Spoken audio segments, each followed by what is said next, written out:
Assalamualaikum warahmatullahi wabarakatuh. Hamdan wa syukran lillah, salatan wa salaman ala rasulillah, amma ba'du. Yang kami hormati keluarga besar Yayasan Taat Qurrata A'yun, yang kami hormati Bapak Ibu guru di bawah naungan Yayasan Taat Qurrata A'yun, yang kami hormati Bapak Ibu wali murid di bawah Yayasan Taat Qurrata A'yun, dan yang kami hormati kaum muslimin dimanapun Anda berada. Pertama puji syukur, alhamdulillah kita diberikan kesehatan oleh Allah zahiran wa batinan. Mudah-mudahan nikmatnya Allah terus menyertai kita sampai ila yaumil kiamah. Kedua kalinya salat salamnya Allah mudah-mudahan terlimpahkan kepada junjungan kita Nabiullah Nabi besar Muhammad Rasulullah SAW. Mudah-mudahan kita semuanya termasuk umatnya baginda Nabi yang cinta kepada beliau, yang dicintai oleh beliau, dan besok di hari yaumul kiamah kita mendapatkan syafaat dari Nabi Muhammad Rasulullah SAW. Allahumma shalli ala Muhammad. Hadirin yang dimuliakan oleh Allah Subhanahu wa Ta'ala, dalam kesempatan kultum menjelang berbuka ini, kami akan menyampaikan sebuah tema dengan zakat, infak, dan sedekah. Hidup kita akan semakin lebih berkah. Hadirin yang dimuliakan oleh Allah Subhanahu wa Ta'ala, kita sekarang sudah memasuki di 10 hari yang terakhir di bulan Ramadan, yang mana sebentar lagi Ramadan akan meninggalkan kita semuanya. Untuk itu di 10 hari yang terakhir ini, mari kita meniru baginda Nabi, mengikatkan ikat pinggang, kita lebih bersemangat beribadah kepada Allah Subhanahu wa Ta'ala, agar rangkaian amal ibadah kita nanti diterima oleh Allah Subhanahu wa Ta'ala, dan kita keluar dari bulan Ramadan kita mendapatkan gelar la'allakum tattaqun. Hadir yang dimuliakan oleh Allah Subhanahu wa Ta'ala, oleh karena itu mari kita juga sempurnakan ibadah puasa kita dengan mengeluarkan zakat, infak, dan sedekah, baik itu zakat fitrah, zakat mal, maupun juga infak dan sedekah.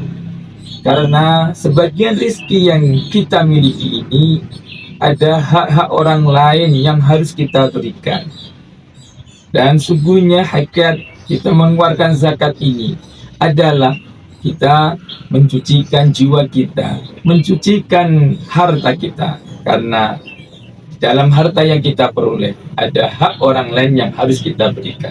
Mimma razaqnahum yunfiqun.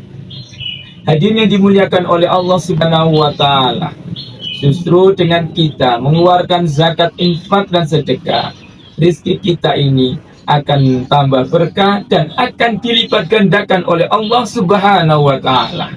Sebagaimana firman Allah dalam Al-Quran surat Al-Baqarah ayat 261. Masalul ladina yunfikuna amwalahum fi sabilillahi kamasali habbatin ambatat sab'a sanatina fi kulli sumbulatin mi'atu habbah wallahu dzaifu liman yasha wallahu wasi'un alim.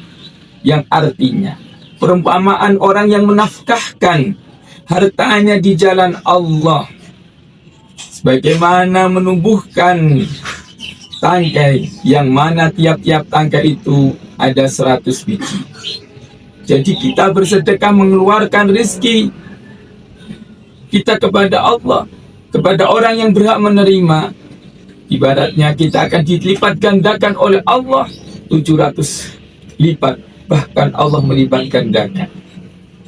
Hadirin yang dimuliakan oleh Allah Subhanahu wa Ta'ala, jadi rezeki yang kita keluarkan bukan berkurang, justru bertambah. Dan kata baginda Nabi Muhammad Rasulullah SAW, as-sadaqatu tadfa'u bala, yang artinya sedekah ini adalah menolak bala. Dalam artian kita bersedekah akan menjauhkan balanya Allah Subhanahu wa Ta'ala. Ibaratnya kita akan celaka dan Dengan kita bersedekah, kita akan diselamatkan oleh Allah Subhanahu wa Ta'ala. Banyak sekali contoh-contoh kisah yang diselamatkan oleh Allah, di antaranya dia dengan bersedekah.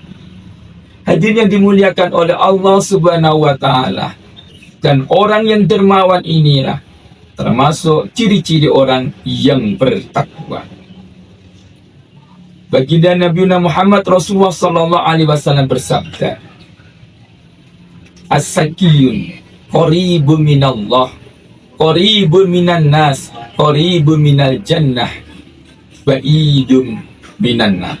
Yang artinya, orang yang dermawan ini dekat dengan Allah, dekat dengan manusia, dekat dengan surganya Allah, dan jauh dari neraka. Begitu sebaliknya al-bakhil, ba'idu minallah, ba'idu minan nas, ba'idu minal jannah, qaribu minan nar. Yang artinya, orang yang bakhil jauh dari Allah, jauh dari manusia, jauh dari surga, dan dekat terhadap neraka. Na'udzubillahi min dzalik. Hadirin yang dimuliakan oleh Allah Subhanahu wa Ta'ala.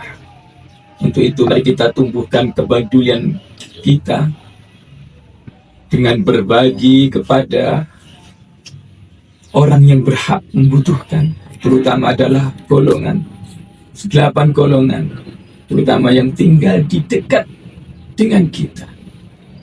Jangan sampai ada saudara-saudara kita yang kekurangan. Sebagaimana contoh, ada seorang anak yang tidak bisa membeli perlengkapan sekolah. Beliau sampai bunuh diri. Dan ada orang yang di Jawa Barat tidak bisa berbuka, mencuri 2 buah labu, dan akhirnya beliau dianiaya dan sampai terbunuh. Naudzubillah. Ini jangan sampai. Oleh karena itu, hadirin dimuliakan oleh Allah, mari kita terus berbagi dan berbagi, terutama kepada yang berhak membutuhkan. Insya Allah, dengan kita mengeluarkan sebagian rezeki yang kita berikan, justru rezeki kita akan tambah barokah, dan akan tambah banyak, dan akan dijaga oleh Allah Subhanahu wa Ta'ala. Dan mudah-mudahan kita semuanya, amal ibadah kita diterima oleh Allah Subhanahu wa Ta'ala. Kita diberikan keberkahan oleh Allah, umur kita juga berkah, keluarga kita juga berkah, dan mudah-mudahan kita semuanya termasuk orang-orang yang bertakwa, yang dimuliakan oleh Allah Subhanahu wa Ta'ala, baik di dunia sampai nanti di akhir. Hadirin yang dimuliakan oleh Allah Subhanahu wa Ta'ala, itulah tausiah pada sore hari ini menjelang berbuka. Dan terakhir, saya memiliki sebuah pantun yang layak untuk dijawab. Pergi ke pasar membeli kurma, sekalian jangan lupa membeli kue bingkai. Bulan Ramadan janganlah kita lupa berbagi kepada orang yang membutuhkan. Akhiran, Assalamualaikum warahmatullahi wabarakatuh.